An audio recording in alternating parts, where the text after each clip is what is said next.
Hey guys, I'm Brentney Hamilton with GuideLive at Dallas Morning News, and I'm here today with Butch, Gilliam, and Rooster McConaughey, the stars of CNBC's West Texas Investors Club.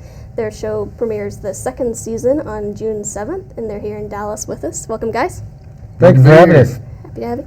Well, Rooster's here. He's got his Miller Lite, as you can see, his trademark Miller Lite that he likes to offer to entrepreneurs when they come into the show. So he's going to take them a swig. I brought you one, but I didn't realize. I'm about 1,000 trimesters pregnant, and so I'll be drinking in a couple of months, but not Abstain today. from it. Abstain from Enough to get the one beer would get the baby drunk. Get this. Enough of that. Enough of that. Yeah, and me too, I'm sure. But so anyway, so we've got this new season coming up. You've got some entrepreneurs coming in. The first one I've seen a little bit of a preview on, and that's a beer guy, right? Can you tell me a little bit about working with a new entrepreneur who is in the beer industry? Sure can. Oh, Elliot, take it away. Elliot, yeah. Take it away. And the interesting thing about it is he has a tap that he puts on, and it's supposed to keep with the foam. It breaks the foam down, no waste, keep track of the beer, because a lot of times I think there's like 25-30% waste on a keg of beer a lot of times from just not charging for it or spilling in there, the foam part of it, So this keeps it all down. And it's really kind of a neat deal. The problem is he forgot the damn thing. He didn't bring it when he came to visit you guys. Yeah, kind of a critical thing to do when you're coming to in front of a couple of potential investors. Right. Because you've got this iTap, which is going to revolutionize the way that people serve up draft beer, and he didn't bring it. Not a good deal. I think that's our first episode. It comes on Tuesday night, so I believe he's the first one. So we had a lot of fun with him. Sure. It was a great idea. Plus, not only did he not bring the device, it's all works on technology, and he didn't bring his tech guy. So it was this kind of a profound folly of screw-ups. It was fun. But we had a lot of fun with him. And, good guy, though. Yeah, he's a good guy. Kind of typical of some of the really, really young entrepreneurs. They're a bit airbrained, some of them, and they kind of put the cart in front of the horse. But he's destined to do great things one day. We're not sure it's today. And he did get it there, but we had to postpone it I see. to get it going. Well, so part of what made season one so interesting and exciting was entrepreneurs were coming in. They knew that they were going to be pitching to you guys, to investors, but they didn't know who, or they didn't know a lot about you. With season two, have people kind of caught on and know that they're coming out to West Texas? Is that still part of the surprise?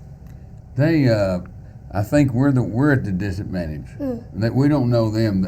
We know a little bit about them. Looking at their company and saying, okay, yeah, but they don't.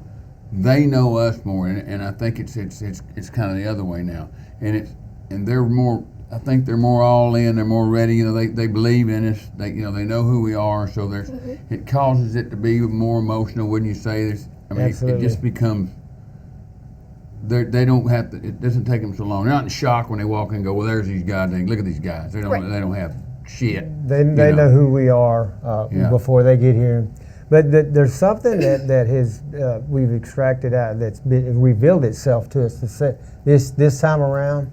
Is that I think because they know us, I think in the season one they came out thinking they were going to be confronted with some real high-end businessmen, which we don't consider ourselves to be that at all. We're just common everyday people, and they come in more relaxed, and they when they come in and talk to us, they're at ease. Good. And it's a real good situation. I think that'll show up on television, and you'll be able to. It's emotional. It's more emotional. Yeah. Well, I think that's one thing that made season one so interesting. It's been compared a lot to Shark Tank, and they are coming in and pitching to you, but there's a real narrative to each of the episodes. You get to know the people, and that's part of your strategy. And so you think maybe it was a little bit easier this season, or I guess maybe if they have the upper hand knowing about you coming in, it was maybe a little bit more difficult. I think it meshed better this year. I think it was a little stop and go last year. I think this year it flows better, but I think, like I said, it's just that we're hell, we didn't know everybody's going to take us so damn serious. You know, actually, we do. We came out trying to send a message about playing fair, to play fair, and to realize that when so many people come on that you've never met before, and how they really that they get it. You know, they actually get it, and they want it. They want to do it. You know, they want to be like. And we're talking about being with somebody for 5 days, which is different in our real life. You know, it's a condensed version. Sure. It was interesting that this year, when year one, again, we were unknown.